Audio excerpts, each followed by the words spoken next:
sometimes fans forget about your fight because you pushed Tyson Fury all the way when you fought him. Yeah, I did. I mean, I gave him his hardest fight. Maybe Wilder knocked him down a few times, which was tough, of course, but I feel like nobody's ever been able to match his skills like I was. You know, I had one judge give me 4 rounds. I felt like I earned at least 5. So that's not many people that has done that, and I hit him with more punches than anybody else, and Klitscko and Wilder won together. So I'm one of his toughest fights, and it seems like he knows that too, because he never mentions my name anymore. Those are the words of Otto Wallin as he once again petitions for a Tyson Fury fight. You know, he was the one that went 12 rounds with Tyson Fury, making 2 huge, nasty cuts on Fury's face, on the right side of his face. Honestly, it should have been stopped. If it was anybody else, I believe it would have been stopped, okay? But him talking about his comparison between fighting the WBC heavyweight champion of the world, Tyson Fury, comparing to other fighters, he hit him more than all those guys combined. Let me counterpunch. Otto Wallin, he had a great fight. I think the one loss that he had, I think, is somewhat of a moral victory, in a sense. But to shut that down, to counter that, he did not win against Tyson Fury. Tyson Fury beat Otto Wallin, okay? Yes, it was close. It was this and it was that. That's just like people talking about Pitbull Cruz beating Gervonta Tank Davis. It didn't happen, okay? Pitbull Cruz did not beat Gervonta Tank Davis. Otto Wallin did not beat Tyson the Gypsy King Fury. All right, so we have to make that known. All right, so, but for a guy like Otto Wallin, does he deserve another shot? For a replacement, for a quick stand-in, sure. But, I think Andy Ruiz would be a better pick for just, if you were going to pick someone, to see what Andy can do. I don't think Andy deserves a fight.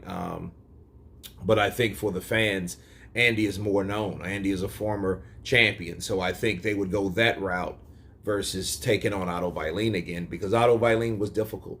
He was a difficult guy. He was tough. He took whatever Tyson Fury had. He hurt Tyson Fury in the last round. 4 or 5 rounds, okay, that means you still lost 7 of them, though. I don't think Tyson Fury would talk about Otto Wallin because a lot of fighters don't talk about the toughest fights. A lot of fighters don't talk about rematching tough fights. Not everyone's like Manny Pacquiao. Okay, and I mean that with Juan Manuel Marquez. Manny Pacquiao took that man on so many times, and he paid for it at the end. Okay, but it wasn't the end of Pacquiao, though. Okay, that's what happens when people fight each other. Like, especially again and again and again. But Otto Wallin, I think I feel bad for him for not getting that Dillian White fight. But I feel at the end of the day, his name is going to be in the hat. And don't be surprised one day he could upset one of the big guys somewhere down the line. But anyway, you guys tell me what you think of Otto Wallin saying that he hit and landed more punches on Tyson the Gypsy King Fury more than any of these guys combined, which, you know what? I think that's the truth. Wladimir couldn't hit him.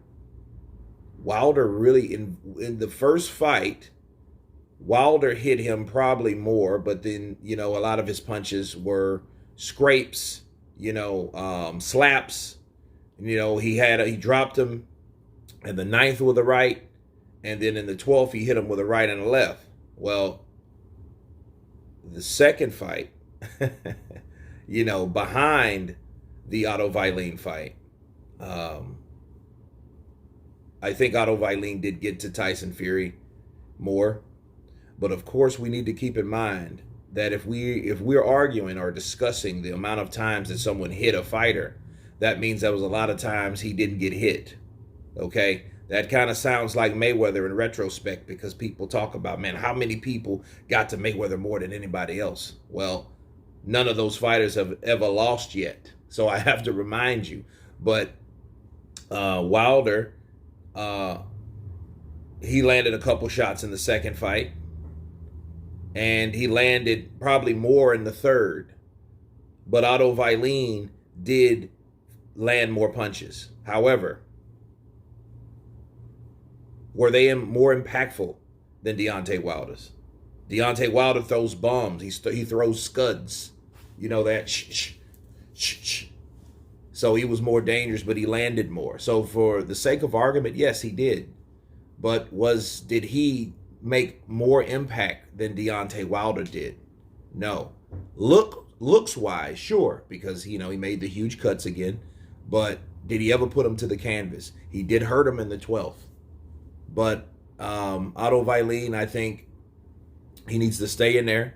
He needs to keep on fighting these guys. I like the Dominic Breazeale fight, but Dominic Breazeale was, of course, coming off a 2.5-year layoff from getting knocked out by yours truly, Deontay Wilder.